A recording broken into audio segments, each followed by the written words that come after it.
Hey everyone, welcome back to Roshan Shah study point. मैं दामिनी आज आप सभी का स्वागत करती हूँ रोशन शाह स्टडी पॉइंट पे। आज जैसे कि आप लोग जानते हैं कि क्लास 12 का सिलेबस बाकी था, तो आज हम लोग सिलेबस पे बात कर लेंगे। ठीक है कि आपके सिलेबस पे क्या है, कौन से टॉपिक्स हैं।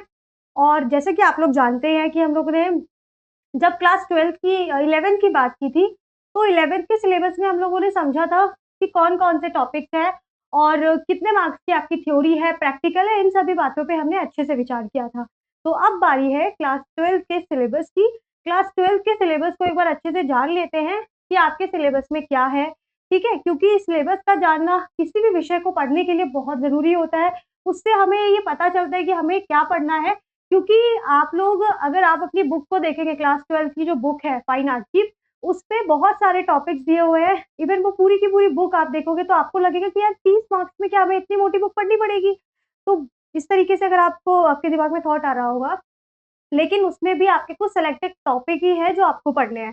सभी टॉपिक्स आपको नहीं पढ़ने हैं, तो इस बारे में हम लोग समझेंगे कि कौन-कौन से टॉपिक्स जो है वो आपके सिलेबस में हैं, किनकी एप्रिसिएशन पे बात करनी है, कौन-कौन सी चित्रकलाएँ या जो लघु चित्रकला है, वो आपके सिलेबस में है। तो चलिए शुरू करते हैं सिलेबस को।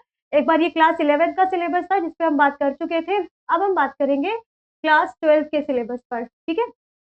तो क्लास 12 की अगर हम बात करें, जो क्लास 12 का सिलेबस है, देखिए क्लास 12 में हमें ज़्यादातर मिनिएचर पेंटिंग्स के बारे में पढ़ना है, जो मिनिएचर पेंटिंग्स है, उसके बारे में, ठीक है? हुँ।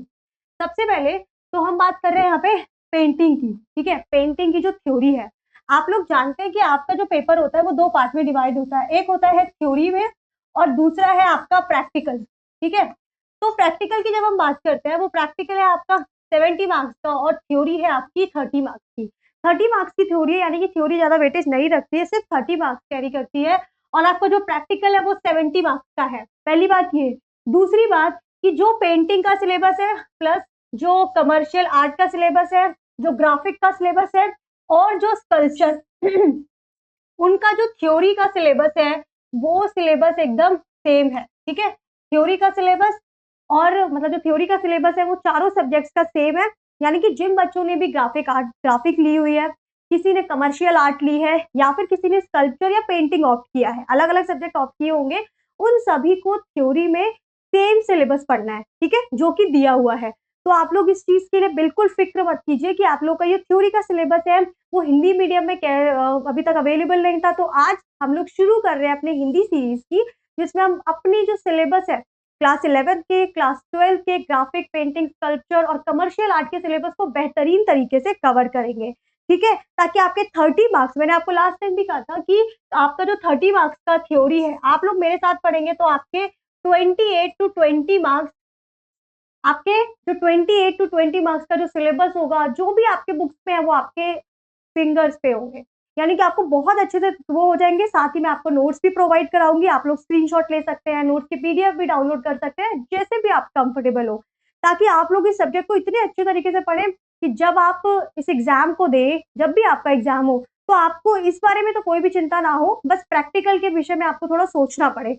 बाकी जब हमारा ये सिलेबस कवर हो जाएगा, तो हम प्रैक्टिकल के विषय में भी बात करेंगे, कैसे कौन से मेज़रमेंट्स होंगे, टीचर कैसे इवैल्यूएट करेंगे, कितने घंटे का प्रैक्टिकल होगा, इन सारी बातों पे हम लास्ट में चर्चा करेंगे, ठीक है? तो चलिए शुरू करते हैं अपने क्लास 12 के सिलेबस को और जैसे कि बताया कि 30 मार्क्स कैरी करता है, तो मैक्सिमम मार्क्स 30। टाइम की बात करें तो 2 घंटे का होगा ये आपका पेपर, ठीक है? और 30 मार्क्स का होगा। ये जो पूरा पेपर है वो 2 यूनिट में डिवाइड है, यूनिट 1 और यूनिट 2, ठीक है? हर जो एक यूनिट है, अगर उस यूनिट की बात करें तो हर एक यूनिट 1 मार्क्स 15 मार्क्स कैरी करती है, ठीक है? तो कुल मिला के 30 यानी कि यूनिट 1 15 मार्क्स की है, यूनिट 2 15 मार्क्स की है। यूनिट 1 में आपके देखिए 4 टॉपिक लगे हैं। पहला है Rajasthani school of miniature painting. तो मुख्य रूप से हम इस पूरे क्लास 12 का जो सिलेबस है उसमें 2 टॉपिक्स पे बहुत ज़्यादा बात करेंगे। एक आपका मिनिएचर पेंटिंग और दूसरा है आपका ये यूनिट नंबर 2 में इंडियन फ्लैग, फिर Bengal school of painting and modern trend in Indian art painting, graphic painting and sculptures पे। तो इस तरीके से 2 यूनिट हैं। यूनिट 1 की बात करते हैं सबसे पहले। तो यूनिट 1 में आपके 4 टॉपिक लगे हैं। जिसमें आपका पहला है Rajasthani school of miniature painting. Miniature का मतलब होता है जो लघु चित्रकला होती है, ठीक है। तो मिनिएचर मतलब लघु चित्रकला को मिनिएचर कहते हैं। आप लोगों ने अगर मुगल काल में पेंटिंग्स देखी होंगी, चित्रकला अगर देखी होगी, तो आपने देखा होगा कि वो लघु चित्रकला है, ठीक है।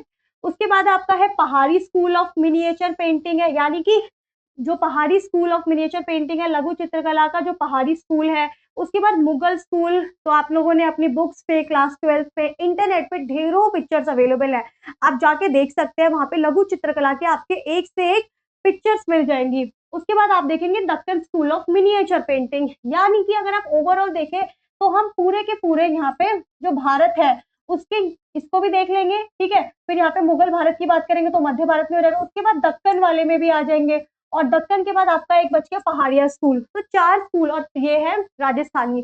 3 से 4 स्कूल पे बात करेंगे, राजस्थानी, मुगल, पहाड़िया और दक्कन, ठीक है। इनकी जो लघु चित्रकलाएं थी, उनके सब स्कूल क्या थे, ओरिजिन कैसे हुआ, इन सारी बातों पे बात करेंगे। और फिर बस ये इसका हमें ब्रीफ इंट्रोडक्शन लेना है। उसके बाद हम फिर इनके कुछ एग्जाम्पल्स जो आपके सिलेबस में जोड़े गए हैं उन पे बात करेंगे। उसके बाद यूनिट 2 में है आपका इंडियन नेशनल फ्लैग। आप लोग आर्ट पढ़ रहे हैं और आर्ट में हम लोग अपने इंडियन नेशनल फ्लैग को स्टडी करते हैं, मतलब आर्ट में आपका जो सिलेबस जो टॉपिक है वो है पेंटिंग, ठीक है। तो फिर हम इसके बारे में इंडियन नेशनल फ्लैग के बारे में बात करेंगे, इसमें क्या क्या जो रंग प्रयोग किए गए हैं, उनमें जो सिंबल्स है, उन सिंबल के पीछे क्या प्रतीक है, ठीक है, क्यों अडॉप्ट किया गया, इस तरीके से इसको समझेंगे। फिर बात करेंगे बंगाल स्कूल ऑफ पेंटिंग की, कि बंगाल स्कूल ऑफ पेंटिंग क्या है, ओरिजिन कैसे हुआ, इसकी जो भी चीजें हैं, जो भी मूल बिंदु है, उन पे बात करेंगे। और उसके बाद जो मॉडर्न ट्रेंड, आप लोग जानते हैं कि परिवर्तन जो है वो प्रकृति का नियम है, तो परिवर्तन तो होता रहता है, फिर वो चाहे वो कला में हो या फिर मनुष्य के जीवन में हो। इसी प्रकार से जो हमारा तीसरा टॉपिक रहेगा यूनिट नंबर 2 में, वो होगा कि आर्ट जो पेंटिंग है, ठीक है, चित्रकला, ग्राफिक प्रिंट और कल्चर में जो आधुनिक ट्रेंड हो रहे हैं, आधुनिक प्रवृत्तियां उसमें पनप रही हैं, ठीक है, कैसे कैसे उसमें नई नई चीजें इवॉल्व होती जा रही है, उसको समझेंगे। तो एक बार ये था आपका जस्ट ओवरऑल, मतलब कौन कौन से टॉपिक लगे हुए हैं। अब हम बात करते हैं एक बार इसका थोड़ा सा और डिटेल में देख लेते हैं कि इसके अंतर्गत और कौन कौन से टॉपिक जोड़े गए हैं, ठीक है। तो चलिए शुरू करते हैं, अब थोड़ा डिटेल में जाना। तो पहला जो यूनिट है, यूनिट नंबर 1 में आप लोग जानते हैं हमारे 4 टॉपिक थे, दोबारा रिवाइज कर लेते हैं। एक है आपका,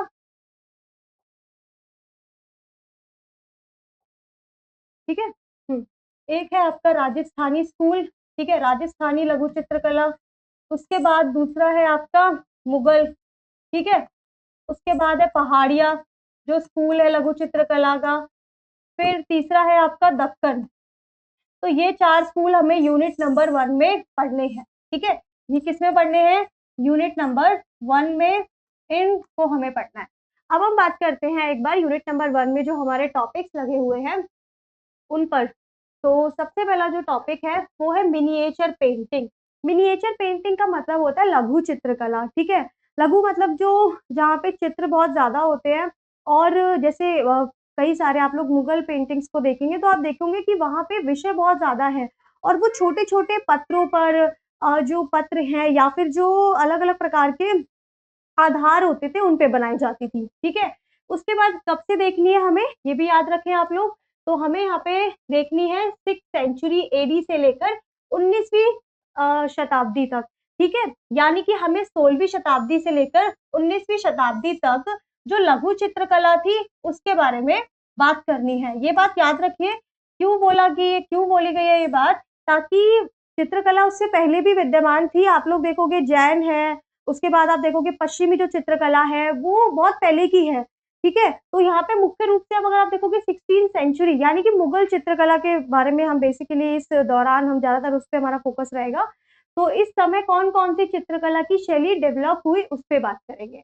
एक brief introduction to Indian miniature school, मतलब जो इंडियन मिनिएचर जो लघु चित्रकला है उनके जो स्कूल रहे हैं, ठीक है। स्कूल का मतलब होता है कि अलग अलग क्षेत्र में अलग अलग जो शैलियां विकसित हुई उसको कहते हैं स्कूल, ठीक है। तो उसको उसके बारे में एक ब्रीफ इंट्रोडक्शन लेंगे, जिसमें आपका पहला है वेस्टर्न इंडियन, मतलब पश्चिम भारत में जो लघु चित्रकला की शैली पनपी। उसके बाद पाल है, ठीक है। पाल के समय आप देखोगे कि जो बौद्ध चित्रकला थी वो बहुत ज्यादा इवॉल्व हुई।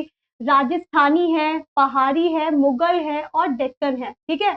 उसके बाद मध्य भारत में तो ये 5 से 6 चित्रकला के स्कूल है जिसको हमें पढ़ना है, उनका एक ब्रीफ इंट्रोडक्शन लेना है, इन्होंने बोल भी दिया है। एक ब्रीफ इंट्रोडक्शन, ठीक है? किसका है? एक पश्चिम भारत का, पाल का, राजस्थानी स्कूल, पहाड़ी school, Mughal, Deccan centre, central India. उसके बाद फिर ब्रीफ इंट्रोडक्शन के बाद इन्होंने क्या बोला है, इन्होंने कुछ स्पेसिफिक स्कूल जोड़े हैं। फिर बोला है कि एप्रिसिएशन ऑफ आर्ट वर्क, मतलब कुछ आर्ट वर्क्स होंगे, ठीक है, from your syllabus from the following schools, मतलब जो नीचे दिए गए स्कूल्स हैं इनमें से कुछ आपके आर्ट वर्क्स हैं, उनके एप्रिसिएशन पे आपको बताना है। उनके एप्रिसिएशन मतलब उनके जो सकारात्मक बिंदु हैं, उनकी विशेषताएं हैं, उनका ओरिजिन कहाँ हुआ, उनकी मेन कैरेक्टरिस्टिक्स क्या हैं, उन पे बात करनी है। तो उन्होंने बोल भी दिया है, जैसे कि ये कहा भी गया है कि द राजस्थानी स्कूल, हम लोगों ने 4 यहाँ पे 1, 2, 3, 4, 5, 6 और 7 स्कूल की बात करी, लेकिन आपके सिलेबस में मुख्य रूप से इनका तो हम एक ब्रीफ इंट्रोडक्शन लेंगे जो 3 से 4 एक्स्ट्रा हैं। बाकी जो 4 स्कूल है, राजस्थानी, पहाड़िया, दक्कन और मुगल स्कूल, उनके बारे में और उनके बारे में जो उनके मुख्य रूप से कुछ विशेष चित्र हैं, चित्रकला से संबंधित, लघु चित्रकला से संबंधित, उनको जानेंगे। उनके सब स्कूल क्या है। तो जो आर्ट वर्क है उसके एप्रिसिएशन को हमें पढ़ना है। किस आधार पे, पहले देख लेते हैं कौन-कौन से आपके आर्ट स्कूल है। एक आपका राजस्थानी स्कूल है, फिर आपका है पहाड़ी स्कूल, ठीक है? उसके बाद है आपका मुगल, तो मुगल जो लघु चित्रकला है आपको उसको पढ़ना है। फिर है आपका दक्कन, ठीक है? दक्कन में जो चित्रकला विकसित हुई आपको उसको पढ़ना है। तो ये 4 जो स्कूल हैं उनको हमें पढ़ना है, ठीक है? और इनकी जो प्रमुख कुछ आर्ट वर्क्स हैं, ठीक है? इनके कुछ जो आर्ट वर्क्स हैं उनको हमें उनके कुछ विशेषताओं पे बात करनी है, ठीक है? ये हमें देखना है। अब आप बोलोगे यार विशेषताएँ तो हम कैसे, किस आधार पर इनकी विशेषताओं का सिलेक्शन करें? तो इन्होंने वो क्राइटेरिया भी दे दिया है कि इस आधार पर इनकी विशेषताओं का आप सिलेक्शन करें। कौन-कौन से किस आधार पर हम एप्रिसिएशन को वो करेंगे? तो वो है आपका ओरिजिन एंड डेवलपमेंट, यानी कि उत्पत्ति कहाँ पर हुई, ठीक है? उसके बाद आप देखोगे डेवलपमेंट, उसका विकास कैसे हुआ? फिर हम बात करेंगे उनके सब स्कूल की, मतलब जो उनकी उपशैलियाँ हैं, ठीक है? आप उपशैली भी कह सकते हैं। तो जो उपशैली है, उसके बाद उनके मेन फीचर की क्या है, मतलब मुख्य विशेषताएँ, उनके कैरेक्टरिस्टिक्स क्या है, उनका एस्थेटिक पैरामीटर्स क्या है, ठीक है? कलात्मक जो पैरामीटर्स होते हैं। उसके बाद competency based identification of style and technique पर understanding of emotions and moral values, तो उसमें छिपे हुए जो इमोशंस हैं, जो मोरल वैल्यूज है उनको समझेंगे, क्योंकि हर एक लघु चित्रकला ऐसी नहीं बनाई जाती थी, उसके पीछे उसमें कई सारे भाव होते थे, कई सारे मोरल वैल्यूज छुपे होते थे। आप बनी ठनी देखेंगे, आप एक जो आपने भरत जब चित्रकूट जाते हैं राम जी से मिलने के लिए, तब आपने वो सीन देखा होगा। उसमें उसके पीछे क्या मोरल वैल्यूज़ है, उसको क्यों बनाया गया, उसको समझेंगे, ठीक है? यानी कि एक पेंटिंग जब आप देखते हैं, तो आप बस ये समझिए इस यूनिट के माध्यम से कि जब आप कोई पेंटिंग, आप इमेजिन कीजिए आपने इसको पढ़ा, पढ़ने के बाद आपने कोई पेंटिंग देखी, तो आपके दिमाग में अब क्या हो जाएगा कि आप इतने ज़्यादा उस कैपेबल हो जाएँगे कि आप किसी पेंटिंग को पता कर लेंगे कि ओरिजिन कहाँ है उसका। उसमें समझ जाएँगे कि इसमें ये भाव छुपा हुआ है, ठीक है? उसमें ये इमोशंस छुपे हुए हैं, ये कैरेक्टरिस्टिक्स है। इन सारी बातों को आप अच्छे से जान पाएँगे, तो हमें इन आधारों पर 8 आधार हैं, इन 8 आधारों पर हमें जो आर्ट वर्क्स हैं, उनके एप्रिसिएशन को पढ़ना है, ठीक है? उनके मतलब विशेषताओं का अध्ययन करना है और 4 स्कूल लगे हुए हैं, पहाड़ी, राजस्थानी, मुगल और डेक्कन स्कूल। ये है आपका। उसके बाद कुछ वो भी दिए हुए हैं, जैसे कि राजस्थानी स्कूल है आपका, तो राजस्थानी स्कूल में बहुत सारे उप स्कूल, सब स्कूल आ जाते हैं। राजस्थानी स्कूल में कई सारे सब स्कूल आ जाते हैं, जिसमें से आपको कुछ ही स्कूल्स को अध्ययन करना है। स्कूल का मतलब, सब स्कूल का मतलब होता है उपशैली, ठीक है? सब स्कूल का मतलब होता है जो उपशैलियाँ होती हैं उसको कहते हैं सब स्कूल। तो राजस्थानी स्कूल की बात करें अगर हम लोग, हमने बात की थी Rajasthani school of miniature painting की, तो इसमें आपके कुछ आर्ट वर्क्स लगाए गए, जैसे कि एक मारू रागिनी का चित्र है, उसको आपको पढ़ना है, जिसको सहीवुद्दीन ने बनाया था और ये मेवाड़ शैली में बना हुआ है। उसके बाद चौगन प्लेयर है, तो कुछ राजकुमारियाँ कह सकते हैं सल्तनत काल में, जो चौगर एक वो होता था जिसको आज हम पोलो कहते हैं शायद, तो वो एक गेम खेल रहे हैं, इसको दाना ने बनाया था और ये जोधपुरी शैली में है, ठीक है? उसके बाद है आपका कृष्णा ऑन स्विंग, ठीक है? कृष्णा ऑन स्विंग जिसको नरुद्दीन ने बनाया था और ये बीकानेरी शैली में है। राजस्थानी शैली की ये उपशैली है। उसके बाद एक राधा की लघु चित्रकला है, जो बनी ठनी जिसको हम कहते हैं। बनी ठनी नाम बहुत ही फेमस है। इसको निहाल चंद ने बनाया था और ये किशनगढ़ी शैली में है। तीसरा लास्ट है आपका fourth, Bharat meet Ram at Chitrakoot. तो जब भरत राम से चित्रकूट पर मिलते हैं, उसको एक इमेज के माध्यम से दर्शाया गया है। ठीक है, लघु चित्रकला में वो उस पक्ष को बहुत सुंदर से किया बताया गया है, जिसको गुमन ने किया था और ये जयपुरी शैली में है। तो आपको मुख्य रूप से ये 4 से 5 शैलियाँ पढ़नी है और इनके बारे में पढ़ना है। वैसे देखा जाए और ये दिए हुए हैं, ये आर्ट वर्क्स है। आप लोग अगर थोड़ा-सा इस बारे में यहीं पे आप समझ लेते हैं अपने सिलेबस को, तो मेरा मानना है कि आप लोग का 40 टू 50% सिलेबस यहीं पे हो जाएगा। क्यों? क्योंकि आपके 1 मार्क्स के क्वेश्चन्स पूरे हो जाएँगे। जैसे कि इन्होंने बोला है, आपसे क्वेश्चन किया जा सकता है कि सहीबुद्दीन के पेंटर कौन हैं? वो किस शैली में है? बन गया क्वेश्चन। ऐसे ही कृष्णा ऑन स्विंग जो लघु चित्रकला है, उसके पेंटर कौन है? नूरुद्दीन है। और किस शैली में है? तो बीकानेरी शैली में। इस तरीके से आपके 1-1 मार्क्स वाले हो जाएँगे क्वेश्चंस। अब हम बात करते हैं कुछ और इमेजेस की, जिसमें आपका आता है पहाड़ी स्कूल। पहाड़ी स्कूल है, पहाड़ी स्कूल में कुछ आर्ट वर्क्स लगे हुए हैं, मतलब कुछ लघु चित्रकलाएँ, जिसमें आपका कृष्णा विद गोपी, ये मानकू ने बनाई थी और ये बसोली शैली में है। उसके बाद है आपका Nand, Yashoda and Krishna with kinsmen going to the Vrindavan. जब नंद, यशोदा और कृष्णा किंग्समैन के साथ वृंदावन जाते हैं, वो एक चित्रकला है पहाड़ी स्कूल में, उसको आपको पढ़ना है और इसको बनाया था नैनसुख ने, कांगड़ा शैली में है ये, ठीक है? फिर हम बात करते हैं मुगल स्कूल की। तो मुगल स्कूल में अगर हम देखते हैं, मुगल स्कूल की बात करें, तो मुगल स्कूल, मुगल के टाइम पे आप लोग जानते हैं कि मुगल के समय बहुत सारी लघु चित्रकलाएँ बनाई गई। हर एक, मतलब आप लोग देखेंगे, बहुत सुंदर भी है और कई सारे विषयों से वो भरपूर है, ठीक है? तो मुगल स्कूल में जब हम बात करेंगे, Mughal school of miniature painting में, तो आपका टाइटल है इमेजेस लघु चित्रकलाओं का, कृष्णा लिफ्टिंग माउंट गोवर्धन। कृष्ण जब गोवर्धन पर्वत को उठाते हैं, तब जो वो इमेज बनाई गई मुगल काल में, उसको आपको पढ़ना है, जिसको मिस्किन ने बनाया था। ठीक है? मुगल स्कूल में ना कोई उप स्कूल नहीं है, उप स्कूल म सॉरी उप स्कूल के हाँ, अप स्कूल कह सकते हैं, सॉरी सब स्कूल। तो सब स्कूल नहीं है।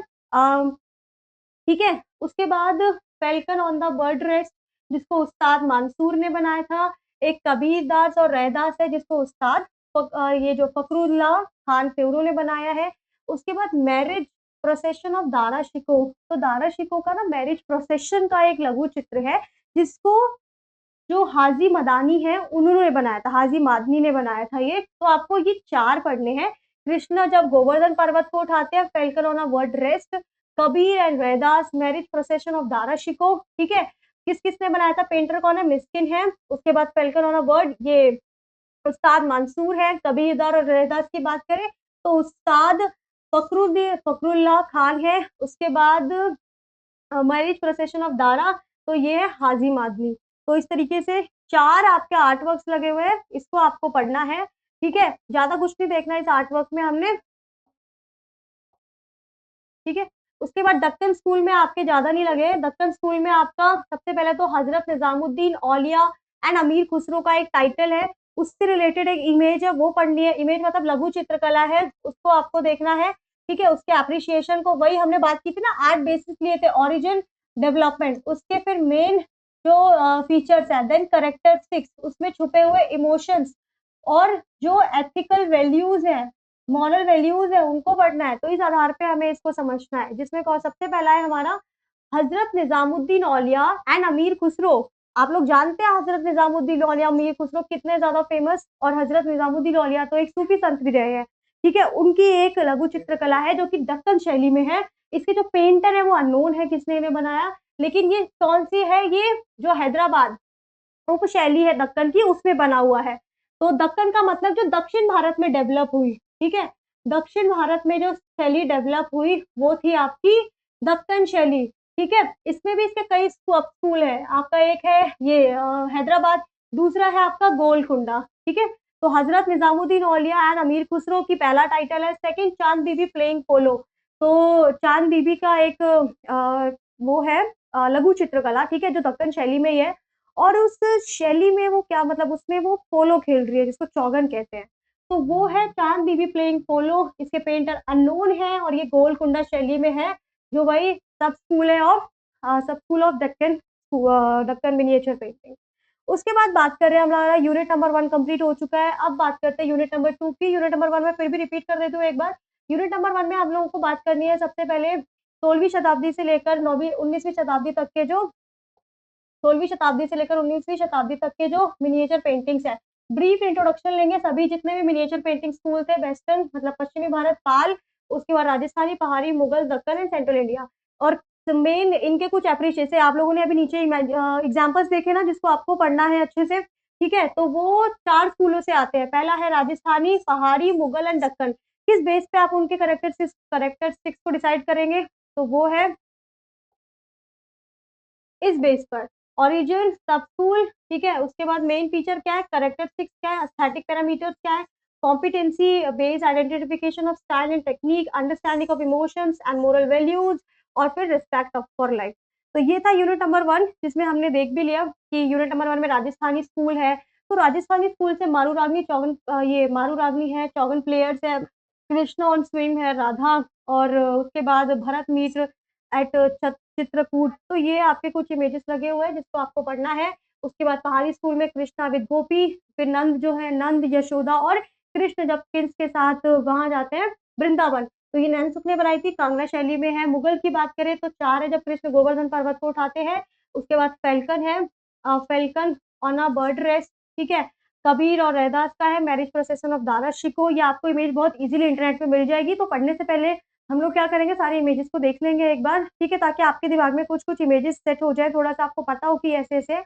और फिर जब हम फाइनली पढ़ेंगे अपने चैप्टर को, तब हम और अच्छे से बात करेंगे। हर एक इमेज को लाएँगे, उस इमेज में खुद से पहले देखेंगे कि अच्छा ये कैरेक्टरिस्टिक्स हैं और कहाँ पे जैसे मुगल्स रहे हैं, तो मुगल्स आप देखोगे कब की बात हो रही है, 16वीं शताब्दी से। कर किया उन्होंने पूरे भारत पे कंट्रोल था, लेकिन मुख्य रूप से तो मध्य भारत में। ठीक है। तो इस तरीके से क्या हुआ कि उसमें उस समय जो भी लघु चित्रकलाएँ बनी, उस पे बात करेंगे। दक्कन स्कूल में हमें 3 ही देखनी है, हज़रत निज़ामुद्दीन है, चाँद बीबी, प्लेइंग पोलो। तो ये आपके कुछ आर्ट वर्क्स हैं जिसको आपको स्टडी करना है।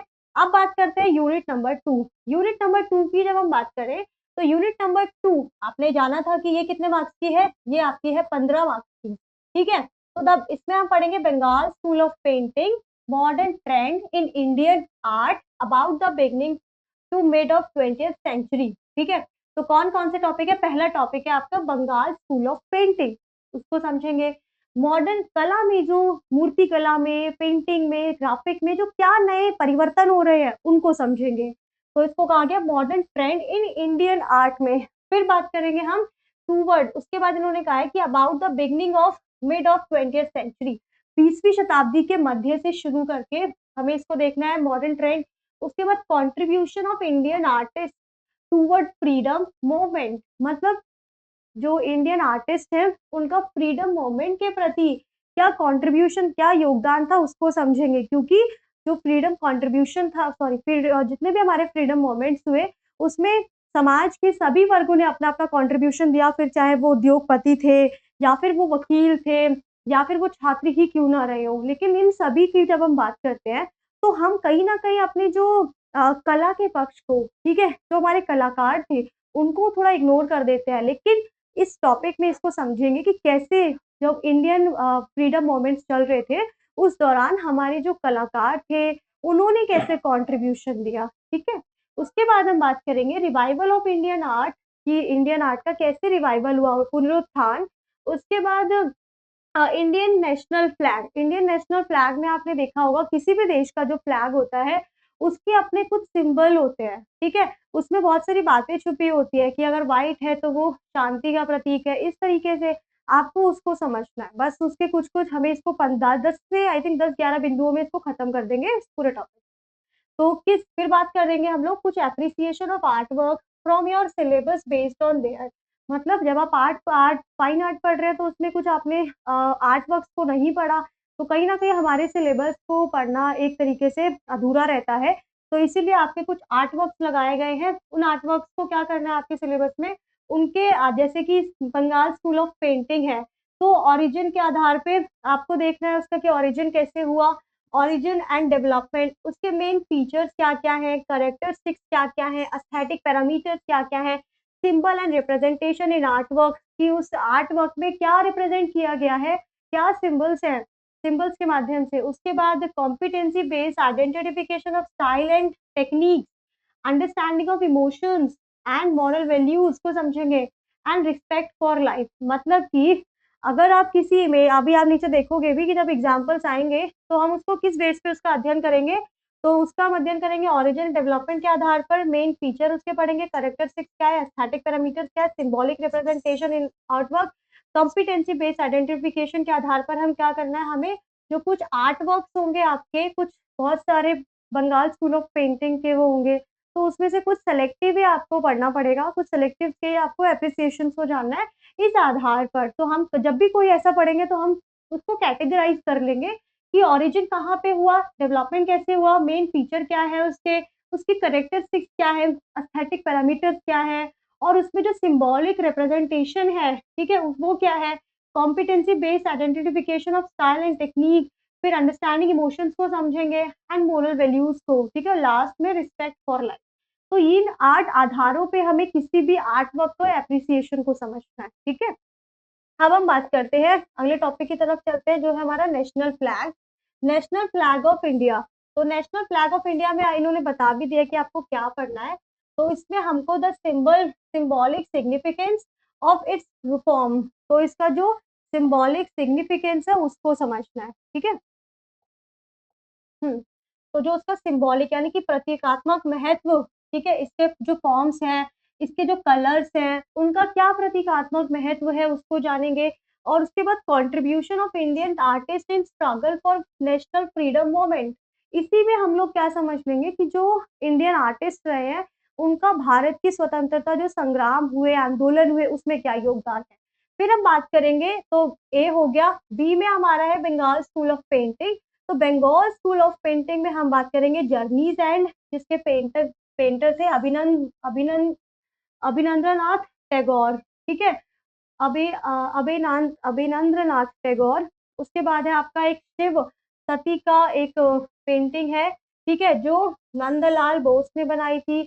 उसके बाद राधिका एक पेंटिंग है जिसको MAR चौगतई ने बनाई थी। फिर एक मेघदूत है जिसको राम गोपाल विजय वार्गिया ने बनाई थी।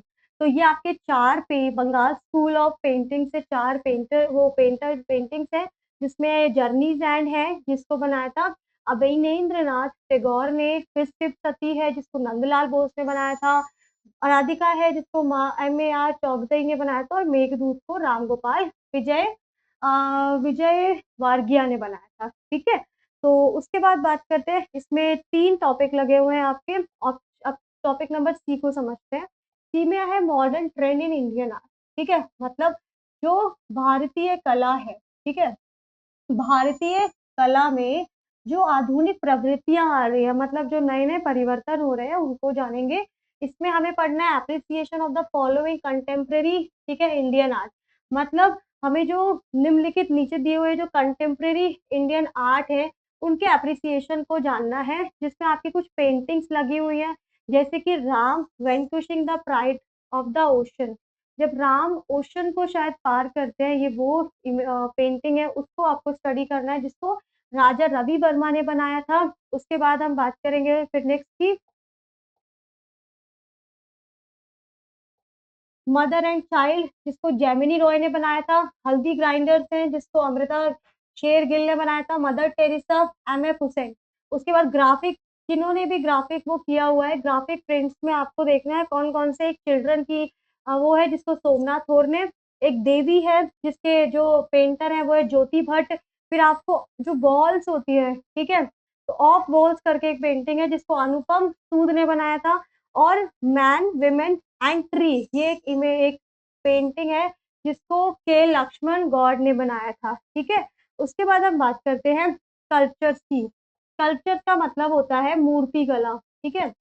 तो जो मूर्ति कला है, जो मूर्ति है, उसमें आपका पहला है ये ट्रम्प ऑफ लेबर, ठीक है, जिसको ट्रम्प ऑफ लेबर। उसके बाद है आपका Santhal family, cries on here and Ganesha. तो ये आपके स्कल्पचर्स में है, जिसमें ट्रम्प ऑफ लेबर का संथाल फैमिली, क्योंकि मूर्ति कला से संबंधित है, क्राइज ऑन हियर अनहियर्ड, उसके बाद होता है फिर गणेशा। तो ये कुछ मूर्ति कलाएँ हैं। उसके बाद लास्ट में आपके लिए कुछ इंस्ट्रक्शन है, वो देख लेते हैं क्या है। तो वो इंस्ट्रक्शन है कि the name of artist and title of their artwork is listed above are only suggestive, मतलब कि जो ऊपर दिए गए आर्ट वर्क्स हैं, उनके जो आर्टिस्ट हैं, वो ओनली बस सजेस्टिव है, सिर्फ़ सुझाए गए हैं, ठीक है? And is no way exhaustive. Teachers and students should expand this according to their own resources. जो टीचर्स हैं, जो स्टूडेंट्स हैं, वो अपने एग्ज़ाम्पल्स को बढ़ा सकते हैं, अपने नॉलेज को एक्सपांड कर सकते हैं। यहाँ पे कुछ सिलेक्टिव एग्ज़ाम्पल्स ये दिए गए हैं जो आपको पढ़ने हैं, ठीक है? लेकिन ऐसा नहीं होगा कि आपने जो अपने एग्ज़ाम्पल्स आप पढ़ रहे हैं, आपको लग रहा है कि आपके सिलेबस में है, लेकिन आपको लगा कि यार ये बहुत बोरिंग है, इसको छोड़ के हम अपना कोई एग्ज़ाम्पल, मतलब अपनी कोई जो आपको इमेज अच्छी लगती है, पेंटिंग अच्छी लगती है, आपने उसके बारे में लिखा, तो ये नहीं होगा। क्योंकि लास्ट में कहा भी गया है कि ठीक है, आप लोग अपनी नॉलेज को एक्सपांड करें, बट साथ ही साथ the question will be set from the above mention art work only. जो क्वेश्चन्स होंगे, वो ऊपर दिए गए आर्ट वर्क्स हैं, उनसे ही पूछे जाएँगे।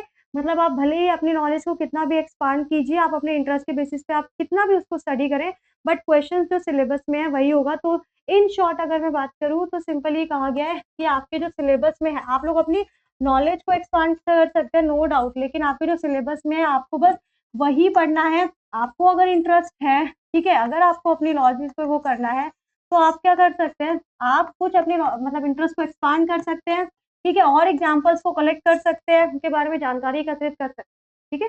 तो इसी के साथ हमारा जो सिलेबस है क्लास 12 का, वो यहीं पे समाप्त होता है और आई होप कि आप लोगों को ये क्लियर हो चुका है कि सिलेबस में क्या-क्या है और कौन-कौन से टॉपिक लगे हुए हैं। जल्दी हम मिलेंगे नेक्स्ट वीडियो यानी कि चैप्टर नंबर 1 के साथ।